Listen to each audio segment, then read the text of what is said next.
நீங்கள் புது laptop computer வாங்க போகிறீங்களா இல்லை உங்கள் லேப்டாப் கம்ப்யூட்டர் சரி செய்யணுமா? மீன்ஸில் இருக்க ஸ்மார்ட் சிஸ்டம்க்கு கால் பண்ணுங்கள். 04427935803, மொபைல் 9962194022.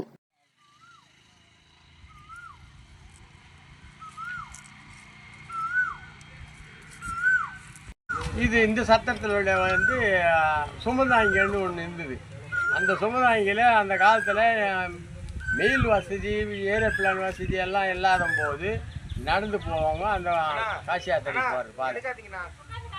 எங்கள் ஊர் பஞ்சாயத்து போர்டு தலைவர் அவர் வந்து ஒரு பேசியது.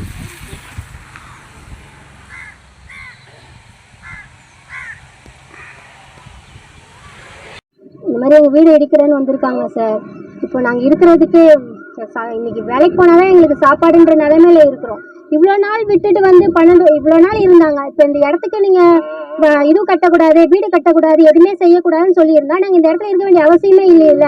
இப்போ அதுக்கு ஏன் கரண்ட் பில் கொடுக்கணும், தண்ணி வரி ஏன் கொடுக்கணும், ஆதார் கார்டு ஏன் கொடுக்கணும், பேன் கார்டு ஏன் கொடுக்கணும், எதுவுமே எங்களுக்கு கொடுக்க வேண்டிய அவசியம் இல்லை இல்லையா? எதுக்கு கொடுத்துட்டு இப்போ நீ போனா நடுத்தரில் நாங்கள் நிற்க வேண்டிய சூழல் தானே இருக்குது.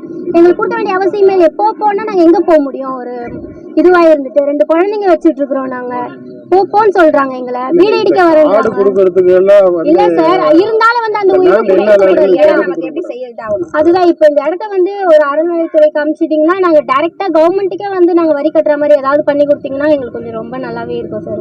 இப்ப நீங்க கவர்மெண்ட்டுக்கு இந்த கோரிக்கை வைக்கிறீங்க? ஆமா சார், அறநிலையத்துறை மூலமா நீங்க இது வந்து இடிக்க வந்தது வந்து அறநிலையத்துறை மூலமா இல்லையா?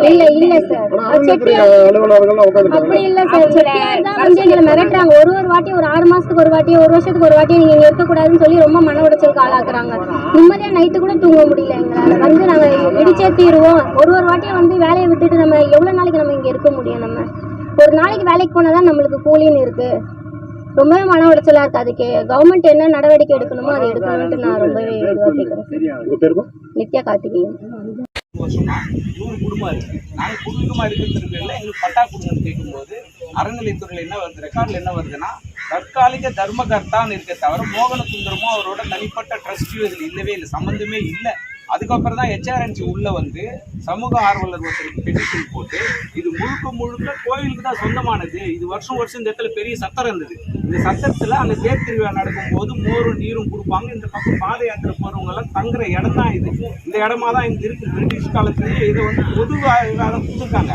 இவர் என்ன பண்ணிட்டாரு, தற்காலிக தர்மகர்த்தான்றது இவரா டாக்குமெண்ட்டை ஜோடிச்சு இந்த ட்ரஸ்ட் வந்து பிரைவேட் ட்ரஸ்ட்னு சொல்லிட்டு மாத்திருக்காரு ரெக்கார்டில். அந்த ரெக்கார்டையும் ஸ்டாப் பண்ணி கோவில் நிலம் தடை செய்யப்பட்டுள்ளதுன்றது ரீசெண்டா பட்டால இருக்கு. இப்ப கூட இதுல பட்டால இருக்கு. அதுக்கப்புறம் பாத்தீங்கன்னா இப்போ HRNC பொன்னியெல்லாம் ஒரு தனிப்பட்ட முறையில கேஸ் போடுறாரு. இப்போ 100 பேர் இருக்காங்கன்னு வச்சுக்கோங்க சார். 100 பேர் மேலேயும் ஒவ்வொருத்தரும் இண்டிவிஜுவலா கேஸ் போடுறாரு. அப்போ நாங்க பப்ளிக்கா போயிட்டு நாங்க கோர்ட்ல போகும்போது உங்களுக்கு இது சொந்தம் ஆகாது, பட்டாவும் உங்களுக்கு வழங்கப்பட முடியாது, ஏன்னா இது கோவில் நிலம்.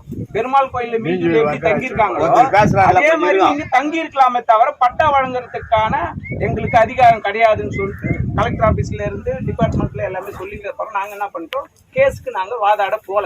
சொத்து எந்த இல்ல, யாருன்னு தெரியல, நாங்க குடியிருக்கிறோம், நாங்க பட்டா மட்டும் கேட்கிறோம். இதுல எதுக்கு நாங்க போய் கேஸ் வாதாடணும் அப்படின்னு சொல்லிட்டு நாங்க வாதாடுறது இல்லை. அந்த கேஸ் எல்லாம் எஸ்பார்ட்டி ஆயிடுச்சு. இப்ப அப்பா பேர்ல ஒரு 10 கேஸ் ரன்னிங்ல இருக்கு ஹைகோர்ட்ல. அவரை வந்து டிஸ்மிஸ் தான் பண்ணிருக்காங்க. அவர்கிட்ட தக்க ஆவணங்கள் இல்லைன்னு சொல்லிட்டு ப்ரூவ் பண்ணிட்டாங்க. அதையும் மீறி இப்ப ஹைகோர்ட்ல HRNCக்கு இவருக்கும் கேஸ் நடந்துட்டு இருக்குது. USR நேற்று கூட இப்ப கூட USR கிட்ட பேசின முத்துக்குமார் செயலர் என்ன சொல்றாரு, இந்த ரெக்கார்டை மட்டும் நீங்க கொண்டு போங்க, ஏப்ரல் மாசம் 2ஆம் தேதி தக்கார நியமனம் பண்ணி நீங்க பில்லு போட சொல்லி ஆர்டர் வந்துடுச்சு. ஏப்ரல் மாசம் இப்ப கோர்ட் 1 மாசம் லீவ்ல எங்களால அதை ஆர்டர் எடுக்க முடியலன்றா. இப்ப கூட நீங்க முத்துக்குமார் சார் கிட்ட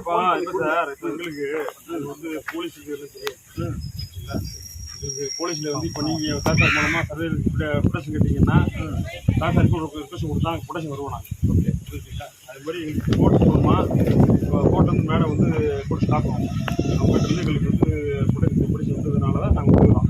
வரும்போது தான் இந்த விஷயங்களை சொல்கிறீங்க. நாங்கள் இதை வந்து அவங்களுக்கு திரும்ப வேண்டியது அவங்க தான்.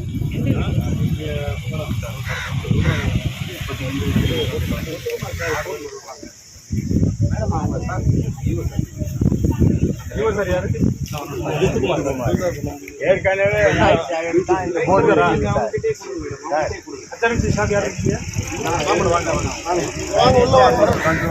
அவர் போட்டு வச்சாங்க. நாங்கள் ஒவ்வொரு வீட்டுக்கும் கமிஷனர் ஆஃபீஸ். இது அச்சரன்ஸ் கண்ட்ரோல் இருக்கிற இடம் இல்லை. லெட்டர் கொடுத்தீங்கன்னா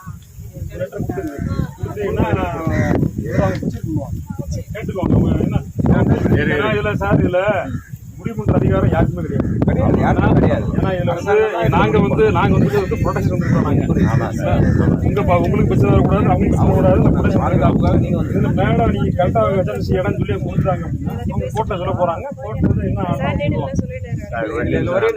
ஹைலைட் பண்ணி நீங்க பாருங்க. இப்போ இது நீங்க பண்றது பழைய ஆர்டர் கோர்ட்ல முன்சிப் கோர்ட்ல தானே ஆர்டர் ஆகிருக்கீங்க.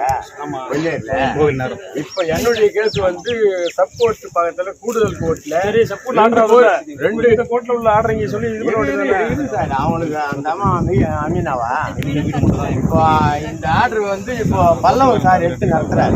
கூடுதல் கோர்ட்லயும் சப் கோர்ட்லயும் சொல்லி இந்த ஆர்டர் வந்து அவர் நடத்துறாரு. கவர்மெண்ட் வக்கீல் பல்லவன் சார் அதுல தான் சேருதுன்னு சொல்லி கொடுத்துட்டாங்க ஆர்டர்.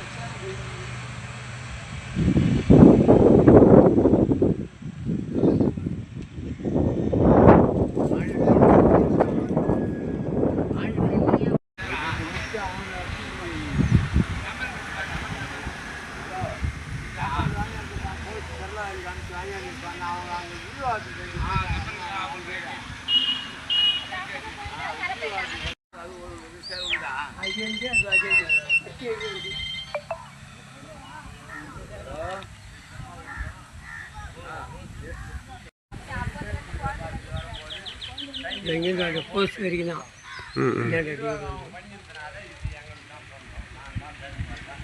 சோட் போட்டா அவர் இடம் ஆயிடுவாங்க. போட்டா இது கோயில் இடம். இது எப்படி வந்துட்டு வருதுன்னா கோயில் தண்ணீர் பந்தல் அந்த காலத்துல பிரிட்டிஷ் காசி யாத்திரைக்கு போற வழியில போய் வரவங்களுக்கு தர்மம்